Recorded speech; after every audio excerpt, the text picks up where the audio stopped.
Galera, é o seguinte, pessoal do YouTube, tá?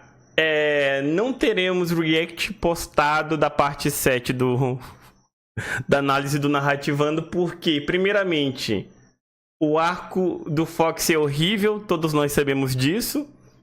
Segundamente, eu assisti o vídeo há 3 meses atrás, mas por algum motivo eu esqueci que eu assisti o vídeo. Os meninos aqui da live falaram: Moreno, a gente já viu essa porra. Eu fui verificar nos arquivos que eu sempre deixo guardados por um tempo, por segurança, e eu deletei o react sem perceber. Então vamos fingir que o vídeo do Fox não existiu, da mesma forma que o arco do Fox não existiu.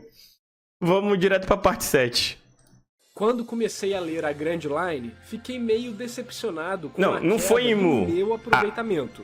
Eu tinha amado o East Blue, mas foi só em Mocktal e em Skypiea que eu senti que o mangá tinha me reconquistado.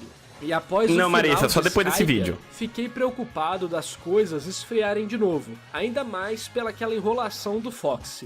Mas o Water 7 talvez tenha me mostrado que, daqui pra frente, a viagem vai ser mais doida do que já estava sendo. Worldbuilding, traições, reviravoltas, brigas internas Naomi, e muita a emoção. fila não Nesse está vídeo, aberta. Vamos comentar sobre a qualidade extrema desse arco. Mas Eu trailer sou o é de narrador, boa. E nessa história vou te contar sobre Water 7 e o nível absurdo de coordenação narrativa que o Oda tem.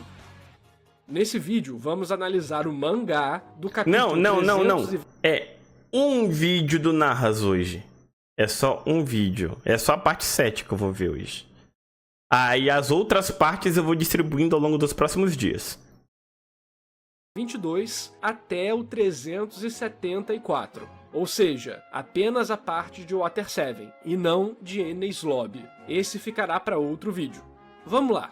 Para começar, eu acho muito curioso como o Oda gasta tempo mostrando a relação dos Chapéus de Palha. São algumas páginas que não tem nada além de uma comédiazinha que expande a relação dos personagens no seu dia a dia. Ver a Shonen Jump deixando um autor ter espaço para trabalhar os personagens dele fora de momentos ultra intensos é um refresco. Bem, zoeiras à parte, essas interações são muito gostosas de se ler, e a relação deles fica bem mais viva, o que é essencial para um mangá desse tipo, e também para esse arco. Depois de iniciar dessa maneira leve, logo temos situações para desenvolver o interesse do leitor. No caso, é o sapo aparecendo.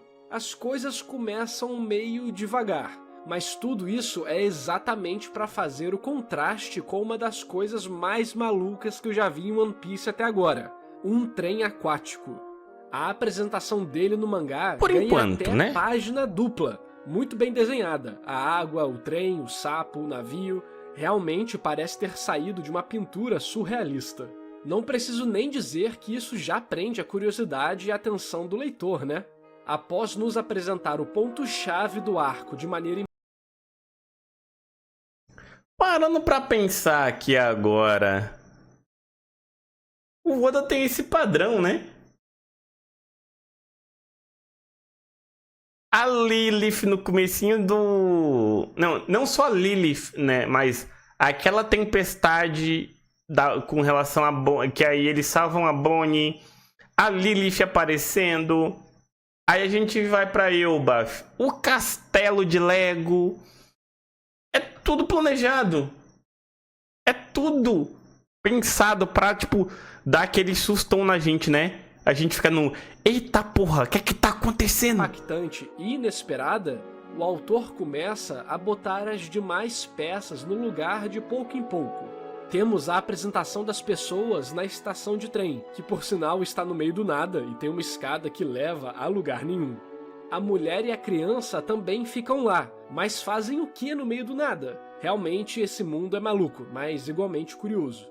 Enfim, além de ser um toque de world building, provavelmente esse encontro foi criado com a função mecânica de dar aos protagonistas um novo objetivo de curto ou médio prazo, que é encontrar o iceberg, vou falar o iceberg, além de dar o papelzinho necessário para eles serem levados em consideração quando chegarem na cidade.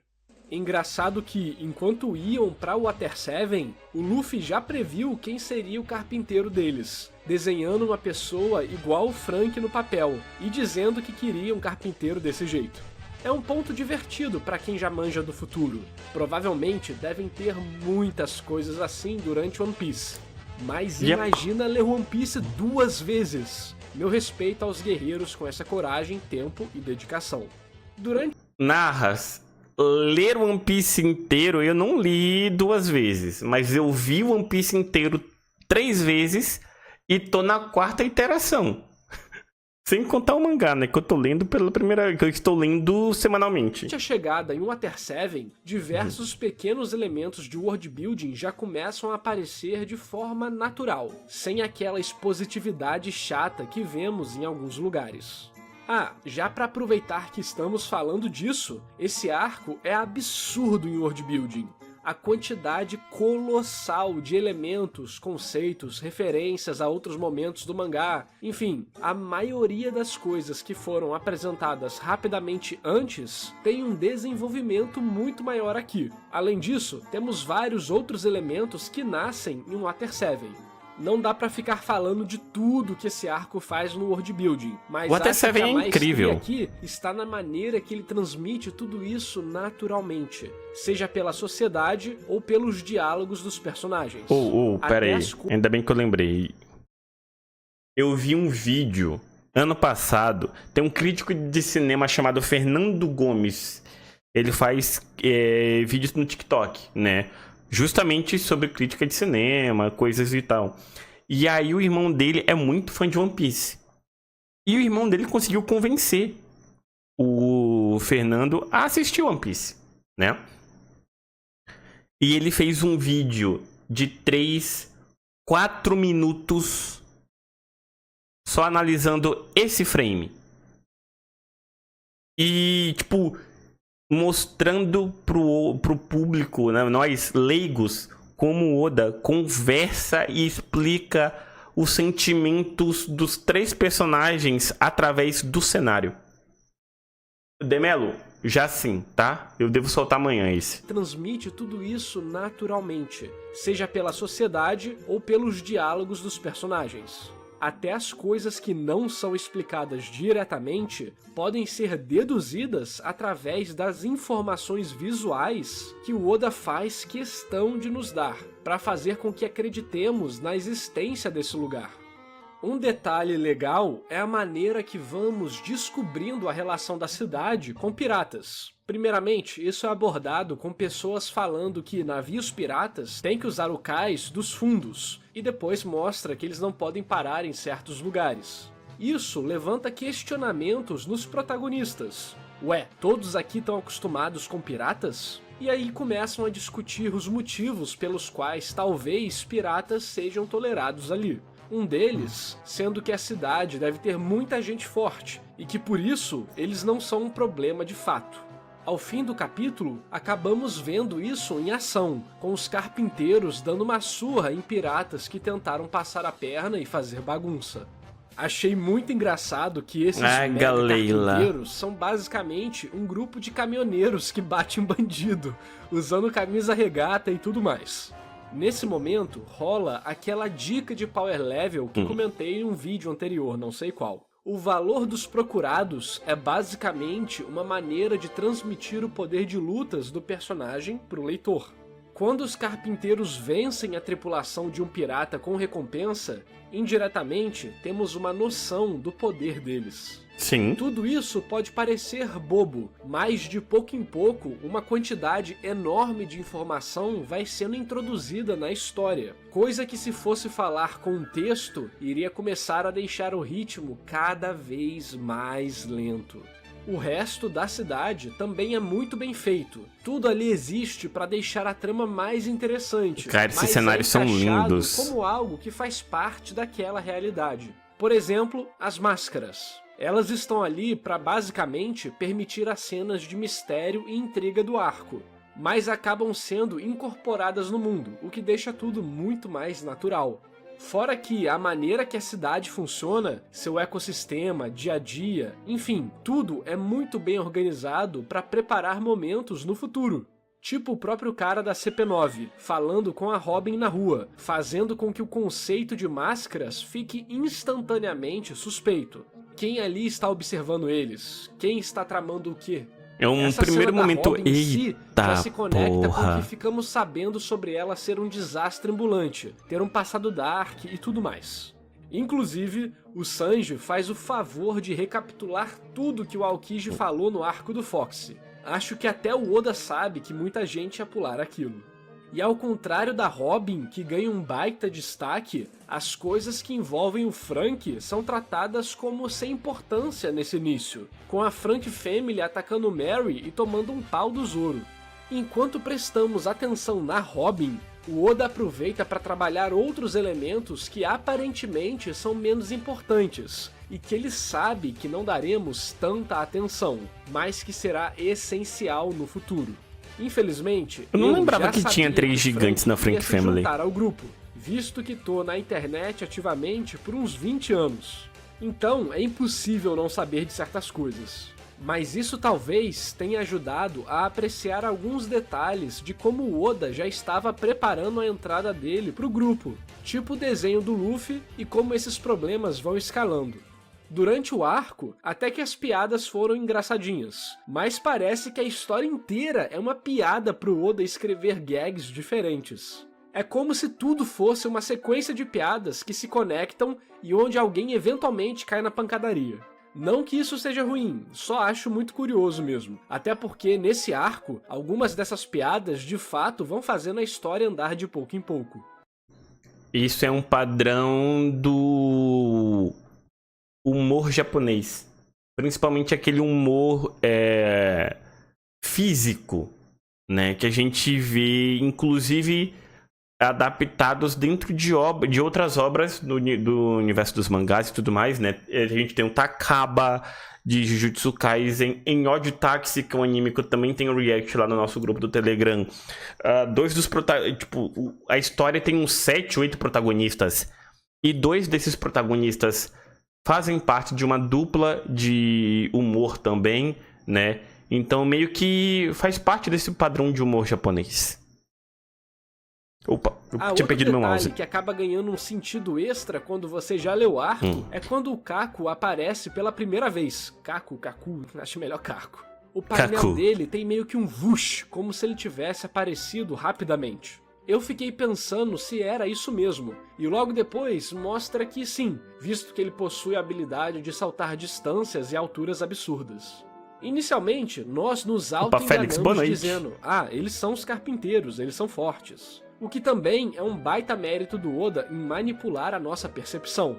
É o tipo de coisa que já estava na nossa cara e não percebíamos. Inclusive, isso também já era dica para outra coisa, mas já vamos chegar lá. Aproveita para curtir o vídeo e se inscrever no canal. Toda semana lanço análises técnicas de animes, mangás e jogos. Então já se inscreve aí para não perder nenhum vídeo novo de One Piece.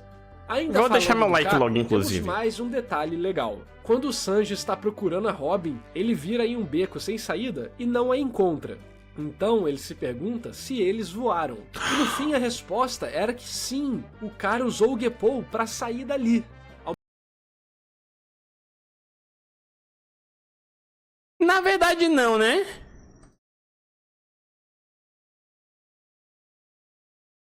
Robin, na verdade não, porque se eu não me engano, esse aqui era o Blueno. Esse aqui não era o Kaku. Esse era o Blueno. E a fruta dele é a fruta da porta. Tem um beco sem saída e não a encontra. Então ele se pergunta se eles voaram. E no fim a resposta era que sim, o cara usou o Geppou para sair dali. Ao mesmo tempo que o Sanji olha pra cima durante esse questionamento, o Kaku tá passando pelo céu. Isso ajuda a criar uma sensação de que a cidade é viva, sempre tem algo acontecendo. Cara, é muita coisa nesse início de Water 7. Literalmente, é muito doido. É incrível como o Oda consegue botar tanta informação no mangá. apresentando e administrando ela de maneira fluida. A cidade, os carpinteiros, o prefeito, a relação das pessoas, a família do Frank, o drama da Robin, o drama do Me viu uma dúvida, o Barba Branca tinha uma Moby Dick de pedalinho, eu não lembro disso. Se não envolve a tripulação do Luffy, envolve a cidade, mas normalmente envolve os dois. É tudo frenético do ponto de vista da escrita, porque, além de tudo, cada parte está movendo a história de pouco em pouco. Nada é desperdiçado, tudo é tricotado perfeitamente. Fora que a administração de objetivos está incluída nisso tudo. Como já falei em outros vídeos, uma história e seus personagens têm diversos tipos de objetivos diferentes. No caso, podemos dividir aqui em curto, médio e longo prazo. O One Piece em si é um objetivo de longo prazo principal, mas nesse arco, os objetivos de curto e médio prazo ficam sendo atualizados a todo momento.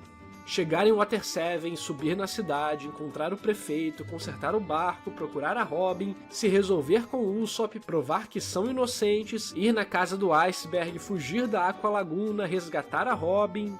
E durante tudo isso, sempre temos alguma comédiazinha legal para aliviar a situação.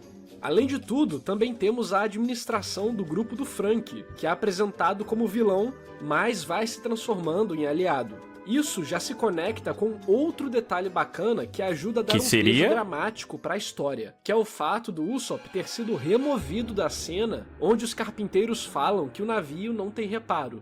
Logo antes de escutar o veredito, o Usopp é sequestrado pelos capangas do Frank. Essa é uma baita decisão de roteiro. Em vez de deixar o drama rolar agora, o autor te pede um pouco de paciência, para que ele possa entregar algo mais dramático ainda no futuro.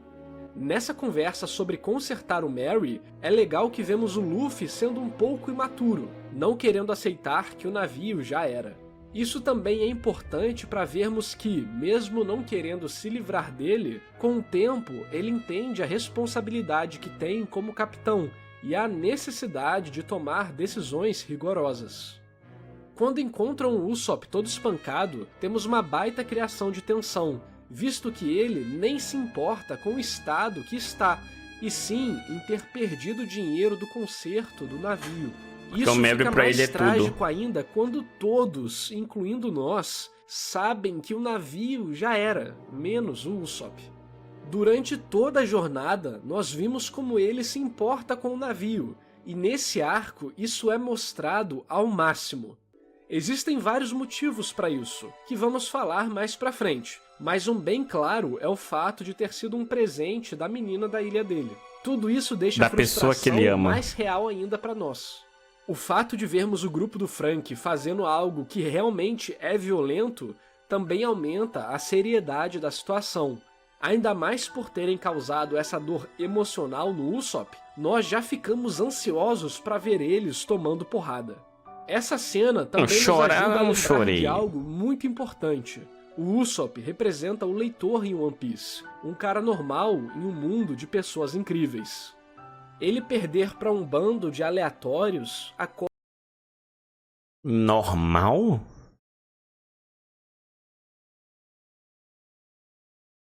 O Usopp normal? Olha a quantidade de vezes que o Usopp teve o nariz fraturado. Olha a quantidade de vezes que ele tomou uma surra. E ele tá vivo até agora. Normal ele não é. Ele tem uma super resistência aí sobrenatural. Aborda as inseguranças dele, que também vamos falar mais pra frente. Todos esses elementos sentimentais são escritos na história através das técnicas de empatia, coisa que eu já fui a fundo no meu vídeo sobre a arte de apresentar personagens. Ok. Nós já sentimos a sensação de impotência, fraqueza, de não conseguir proteger. Então, ver o Usopp tentando fazer o possível e o impossível pelos seus amigos, pelo navio, pelo que ele considera importante, gera uma baita empatia pelo personagem, que vai ser usada para intensificar os momentos da discussão com o Luffy.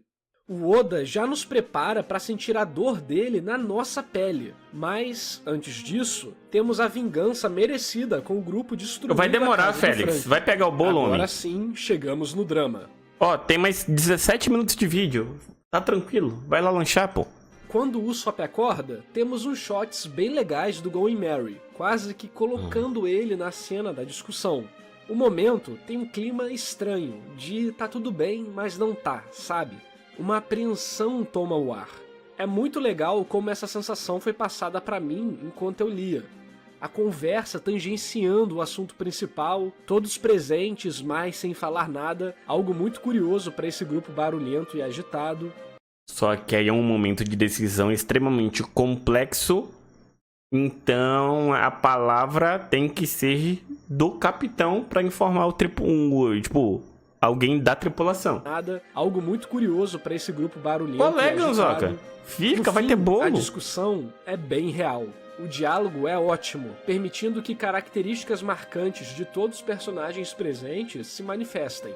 Eu só fico bravo que ninguém se deu o trabalho de explicar direito o que estava rolando pro Usopp, e aí a situação saiu do controle. Mas tudo bem, essas coisas acontecem. Como nós já sabemos mais ou menos as posições e argumentos de cada lado, é como se estivéssemos lá na cena com os personagens. Nós sabemos que o conflito é inevitável. E aqui eu enxerguei uma metalinguagem muito poderosa envolvendo o Usopp. Além do seu carinho pelo navio, o que o deixa com raiva e medo é o fato da substituição do navio ser uma substituição metafórica para ele. Como falei antes, Usopp é um humano normal no meio de monstros. Ele deixa bem claro a frustração dele de não ser poderoso, de não ser útil, de se sentir um peso. E a única coisa que só ele pode fazer no navio é ser um carpinteiro. Na sua mente, esse é o seu destaque e função na tripulação. Só que durante a história toda, até agora, temos diversos momentos de outros personagens e dele mesmo dizendo que ele não é um carpinteiro, que é só um quebra-galho. Nesse arco mesmo temos cenas assim. Só que se ele não é um carpinteiro, por que ele tá na tripulação? Ele não consegue preencher nenhuma outra função e é mais fraco do que um Zé Ninguém da vida. Ao perceber que junto de um novo navio, provavelmente é legal é que ele mesmo se esquece da quantidade de gente forte que ele já derrotou, né? Zé Ninguém da vida. O próprio esquece dos seus próprios méritos. Navio, provavelmente recrutarão um carpinteiro. O peso de não se ver como um verdadeiro membro útil da tripulação fica pesado demais para se aguentar. E tudo isso acaba sendo manifestado na tentativa emocional de manter o Going Merry. Afinal, pelo menos esse navio tem conexões com ele e, de alguma forma, valida sua presença no grupo. Toda essa frustração explode nessa discussão, com ele inclusive jogando verdades na cara do Luffy, dele ser basicamente um psicopata que segue em frente e quer alcançar seu sonho a qualquer custo. O que é bem interessante, já que o comportamento do Luffy é altamente perigoso, suicida e emocional. Nesse momento complicado, o Luffy também mostra como realmente pode ser cabeça dura e intransigente. Incomodado por perder a sua autoridade de capitão, ele manda o famoso ou concorda comigo ou vaza. E o Usopp vai embora. Esse momento gera diversos conflitos emocionais interessantes para todos os membros da tripulação. E tanto na cena do quarto quanto no duelo, a reação de todos é condizente com suas personalidades. O Oda trabalha isso muito bem. Diferentes para a situação, dando razão a todos os lados. Imagino que na época deveria existir um drama real do Usopp se separar ou não. Infelizmente, da mesma maneira que eu sei que o Frank se junta, sei que o Usopp acaba não indo embora. A luta em si também é muito boa. Podemos ver a sagacidade do Usopp. Ele não tem poderes, mas tem criatividade, recursos interessantes e inteligência. Vemos estratégias legais que pegam o oponente desprevenido, de acordo com as suas fraquezas. Só que infelizmente, por mais que seja legal ver um humano superando um desafio colossal, a vida é cruel. E alguns desafios realmente não tem como serem superados agora. Usopp perde a luta, mesmo dando tudo de si. E o Going Merry chora.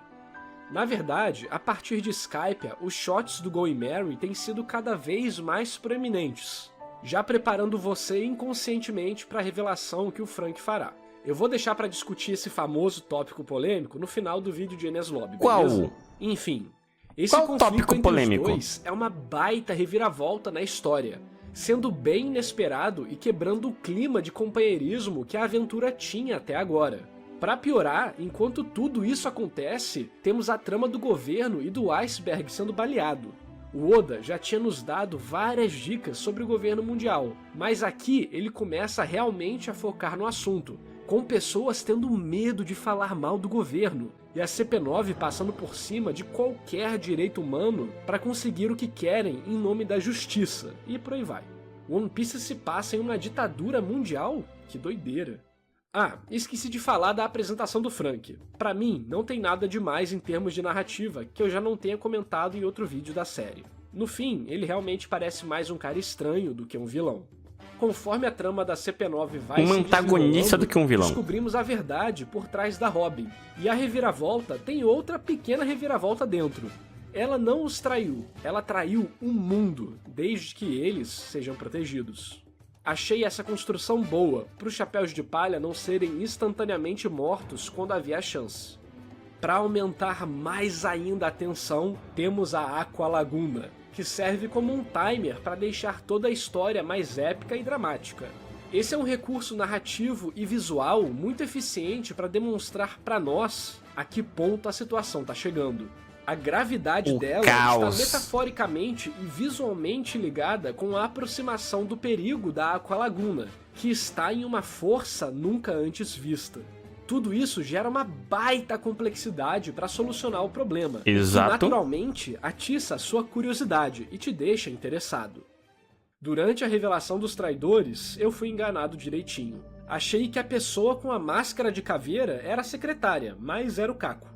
Tinha essa suspeita porque, além de sair e não voltar mais, ela tinha dado uns golpes de chute antes, mas o Kako também mostrou sua capacidade com as pernas. Como falei no início do vídeo, essas coisas são dicas que passam despercebidas ou nós simplesmente julgamos Exato. como os Você só carpinteiros percebe as sendo dicas fortes. quando você vai lá Lembra do e Kako reler. chegando com um vush pra impedir o Luffy de entrar no local? Realmente tava tudo na nossa cara. Muito bem feito e me enganou direitinho.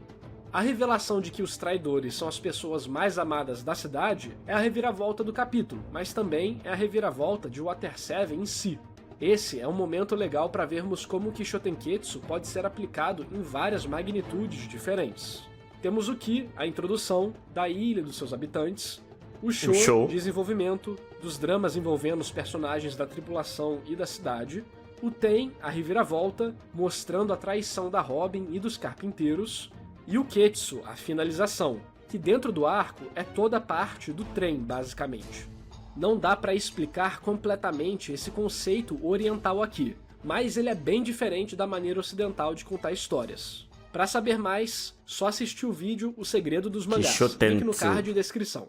Outro ponto que achei importante para o desenvolvimento dos personagens e da história é a interação do Usopp e do Franky. Além de transformar esse até então antagonista em alguém mais real e gostável, vemos o Usopp encarando a realidade e vendo a situação grave que o Merry se encontra.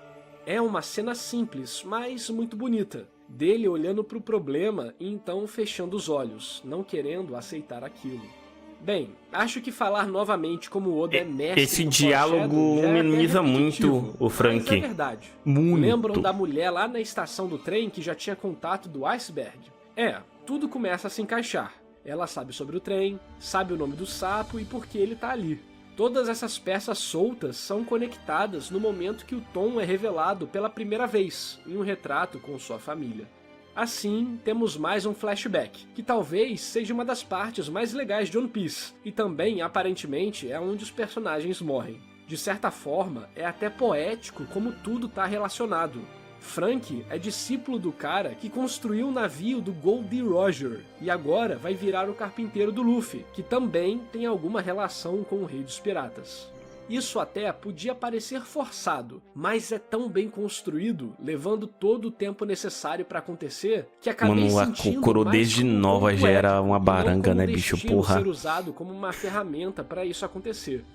Durante esse flashback também temos a criação do arco do personagem do Franky. onde é dito repetidamente para ele destruir os barcos que cria, porque podem causar o mal, e eventualmente é exatamente isso que acontece. Esse momento levanta uma discussão legal sobre qualquer tipo de arma ou ferramenta. Objetos inanimados não possuem vontade, são as pessoas que os usam de maneiras boas ou ruins. O legal é que o Oda não te dá uma resposta para isso. Ele mostra personagens com diferentes perspectivas sobre o assunto e deixa você pensar por si mesmo. E essa discussão não fica só nos barcos não.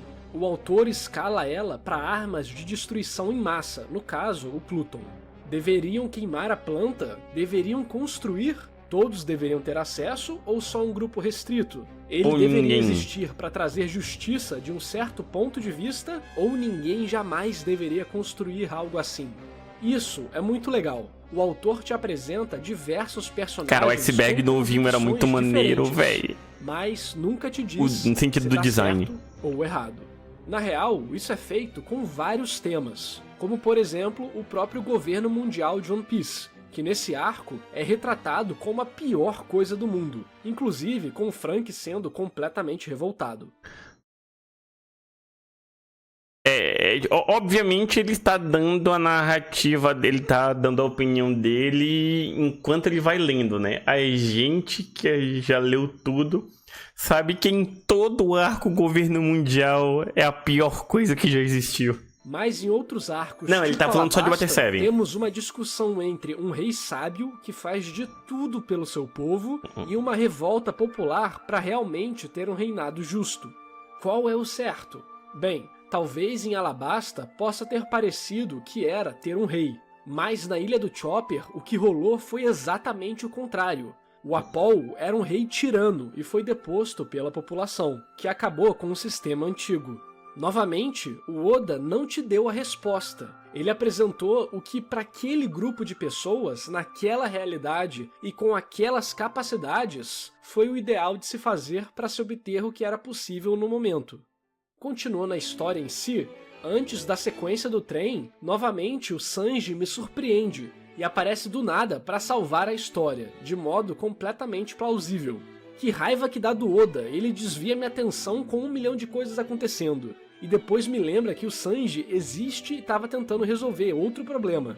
Depois disso, mas é temos sempre a sequência assim, Marissa. do trem. Aqui é sempre rola uma assim. estrutura bem Cavaleiros do Zodíaco, mas bem mais curta também, onde cada vagão possui um inimigo mais poderoso e serve como metáfora visual para vermos o quão perto eles estão de alcançar o objetivo. É legal que nesse ponto, o próprio sucesso deles é uma falha, visto que a Robin decide voltar com a CP9 depois de ser resgatada.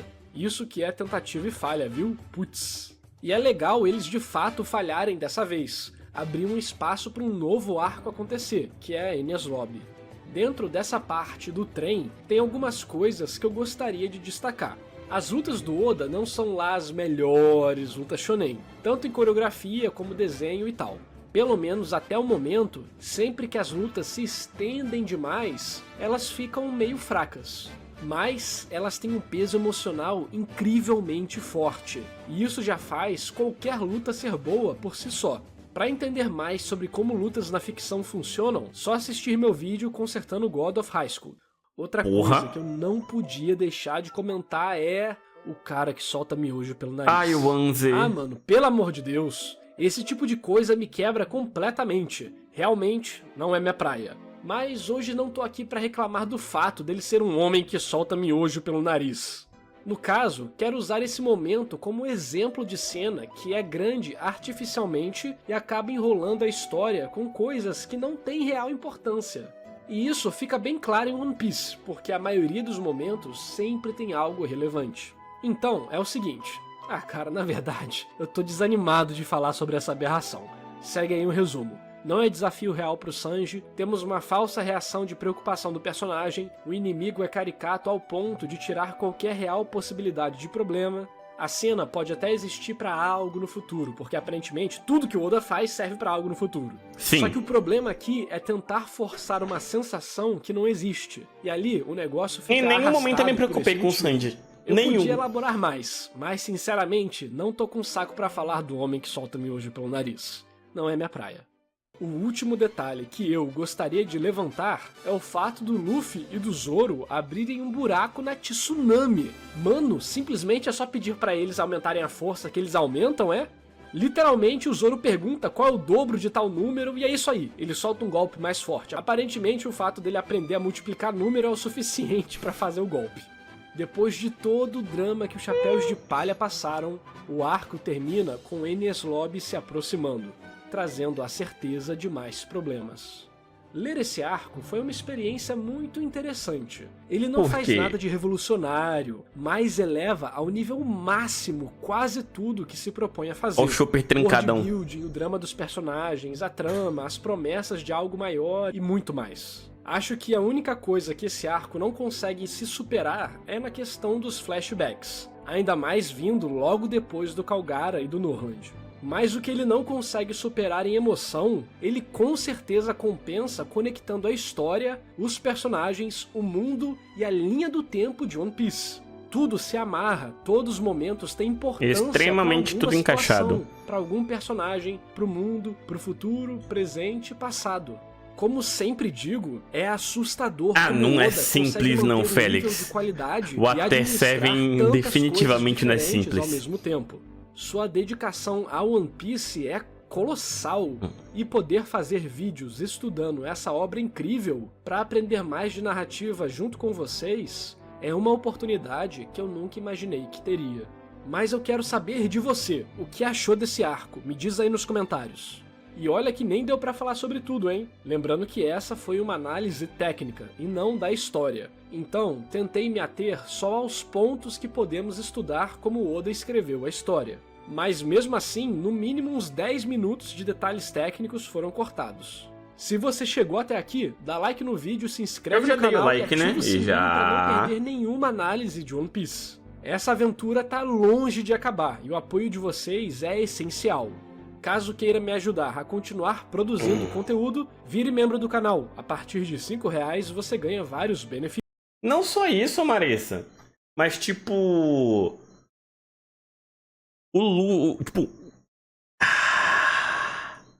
O Kaido vira pro Luffy e pergunta: em que mundo é esse em que você quer viver? E o Luffy respondendo: eu quero um mundo em que todas as pessoas possam comer sem se preocupar com o futuro. E dizer que isso não é político? Porra!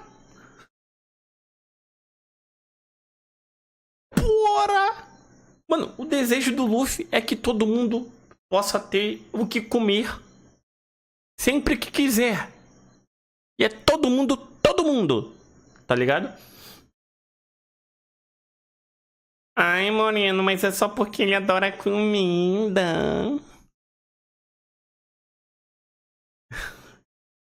Ai, eu tenho que me controlar muito, velho. Avisando, o próximo vídeo tem 2 vídeos iguais. Não, relaxa, ok, Polygon. É o de 31, ok. Mas é bizarro, cara. É que, tipo...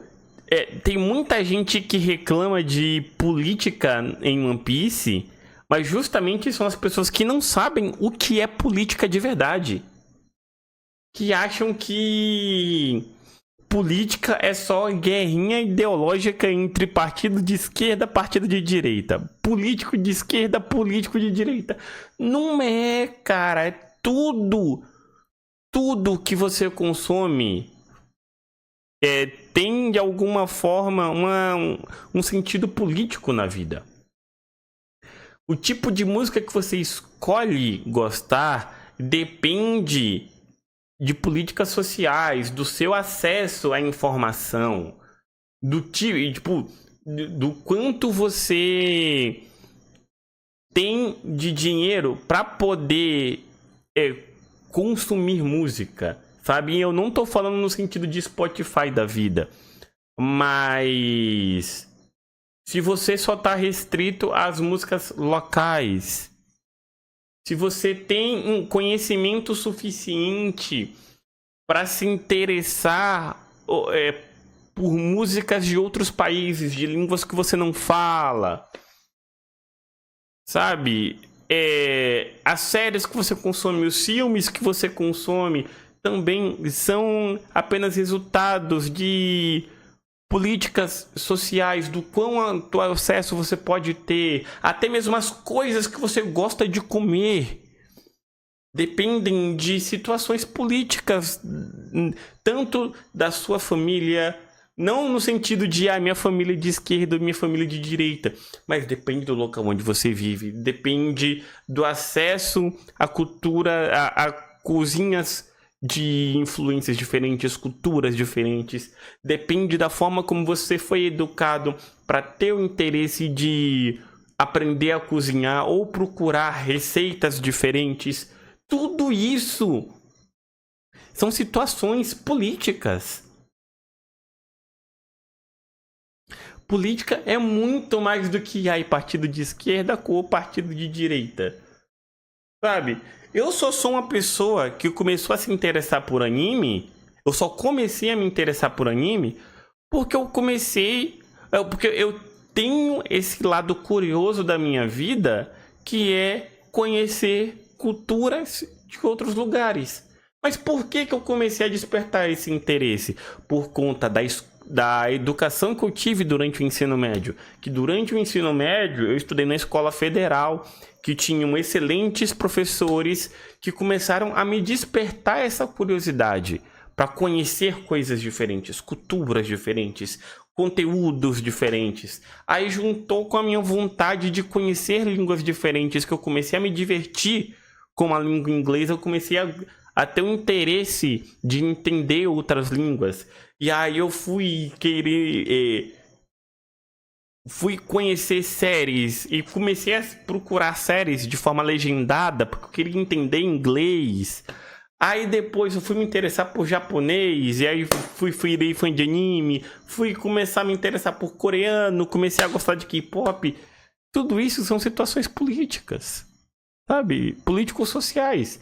E aí, quando a gente tenta explicar isso para uma pessoa que diz que odeia política, aí a pessoa fica, não, isso aí você tá exagerando, você tá explicando demais. Ô, Jesus Cristo. Ai, a ignorância é uma benção mesmo, né, velho? Porra, enfim. Valeu, galera. Obrigado pela companhia nesse vídeo. Maravilha, obrigado. Até a próxima, gente. Eu fui. Tchau, tchau.